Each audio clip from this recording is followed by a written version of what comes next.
Alright guys, so here's the review of the Guilberlin vintage mechanical watch. So this is actually a sub-brand of Merkur, not the first they've done. I've actually checked out a few of their other sub-brands they've done previously. So if you haven't seen them, I've got a couple of them down here. So I'll leave a link to them up in the top if you want to check them out. And I'll also leave a link to the playlist down in the description as well, so you can check them all out. Because there's quite a few different ones, including actual Merkur pieces. So I'll quickly pop the watch to one side, briefly go over the packaging in case you haven't seen this kind of style packaging before. It is quite nice. So I've got the branding on the top there, and the two-tone case. As I say, it is a really nice case, and actually functional, so you can use it for other watches if you want. Got the branding on the zip there. Then if we open it up, we've got a useful little pouch bit in the top, which has got all the paperwork and everything, but we're not going to go into detail on that. Just get this out of the way and we'll get right down to the watch. And here it is. So as you can see, it's a nice vintage style piece. And if you're not keen on this blue one, they also do it in a salmon as well, which tends to be pretty common for a lot of Merkur watches and Merkur sub-brands. Seems to be a common colour they use. But before we go into any more detail, let's go over the dimensions first. So we've got a diameter of 38mm, thickness of just 9. Lug width is actually coming in at 20, although it says on the listing it's 19, but I've measured it a few times just to make sure it is definitely 20. Then the lug to lug is coming in at 44.8. When it comes to the actual weight of this, on the supplied leather strap, it's coming in at 55 grams. So seeing as we're talking about it, let's take a closer look at that strap. Talk about that in a bit more detail. So it is a nicely finished strap. Stitching's nicely done. It's a nice soft, supple strap as well. Genuine leather. And you probably also noticed we've also got quick release, which again, it's always good to have if you do want to swap it out. Taking a quick look at the case back. Got the branding on there. Then the fact that it's 50 metre water resistance, stainless steel, the usual kind of stuff. And it is a screw down case back as well. Then we've got the branding on the buckle. Then we've got one floating keeper, one fixed one. Going around to the case.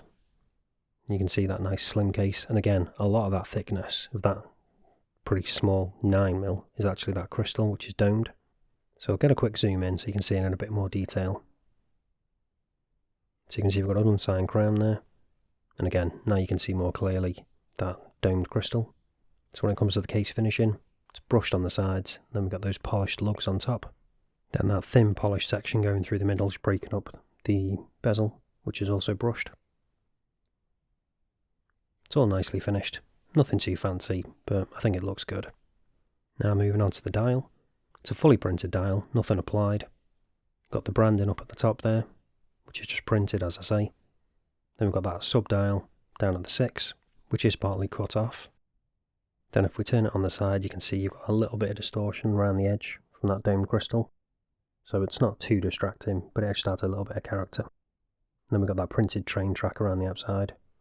When it comes to the hands, we've got blue hands, not blued. And that apparently is actually the same on the salmon version as well. Nice proportions on all of them. So they're all exactly the size you'd expect. No issues there, not too small or anything. Which can sometimes be the case with AliExpress watches, but with this one, they've got it spot on. I think they've definitely nailed the vintage look they were going for with this one. Works really well. But the question is, have we got sapphire crystal on this, or is it just mineral? In keeping with the vintage theme we're going with. Let's find out now. Using the trusty diamond selector tool.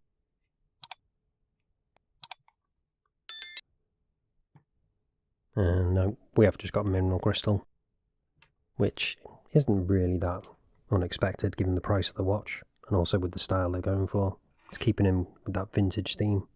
That being said though, given the option, I'd always go for sapphire personally, but let me know. Which would you go for with this kind of style of watch? So you're probably wondering now, what movement have we got in this? No, it's not an H35, it's actually a Seagull ST17. So we've got a push-pull crown on this. So we don't have hacking, so that second hand is still going. Then we can change the time.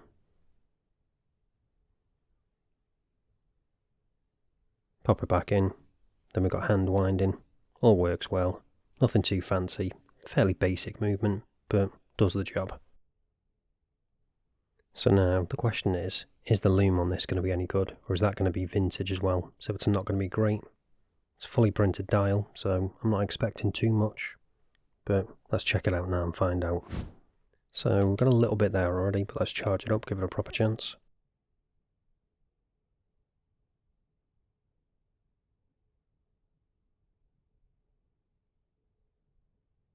And there we go. So on the listing it doesn't actually specify what loom it uses, but I suspect it's probably going to be C3 or something similar, given the fact that we've got that green glow to it. And initially it's actually looking pretty good. So it's consistent across the hands and the indices, no patchiness at all. We don't have any loom on that second hand. Would have been nice if they'd put a little bit on there, but given the size of it I can understand why they didn't, because it probably wouldn't last all that long anyway. But it's not really that important for this kind of style of watch. So the question is, what's the longevity like on it though? Let's quickly speed this up and find out. So you can see the numbers are beginning to fade. The hands are hanging on a pretty decent amount. They've not faded too much, maybe slightly. But overall, for the bit you need, the hands, not too bad, not the best, but okay loom. About what you'd expect for this kind of style of watch. So all that's left to do now, show you what it's like on wrist, then we'll go over the pros and cons, and then you can decide whether you want to pick one of these up or not. So here's what it looks like on my 7-inch wrist, and I think it wears really nicely, and looks pretty good too. It's definitely something a little bit different. I love all the little polished details on the lugs and around the edge of the bezel, which catch in the light nicely. Conforms to wrist really well. That compact lug to lug, thin case and slightly curved lugs as well. I also really like the distortion you get on the edge of the crystal, just adding an extra little bit of character. I just think they've done a really good job with this one. It's not perfect, there's definitely some things I would improve. First one being that loom, I'd love to see a little bit more on there, a few more layers on the actual numbers. The hands aren't too bad. When it comes to the strap, yeah, it's really comfortable and soft, but if you've got a larger wrist, you might have an issue because I've got this on the 4th to last hole and I'm currently wearing it quite tight. If I have it slightly looser, I'll have it on the 3rd to last, so something to be aware of. But that is a minor thing, because I don't think many guys with bigger wrists are probably going to be going for this because it is a smaller watch. I guess some people might not be happy with the fact that the movement doesn't hack. I personally don't mind that. Given the style of watch, I don't think it's too big a deal, but perhaps a different movement could have been used. But as I say, personally, I don't find that a problem. I think it's a good looking vintage style watch that's something a little bit different.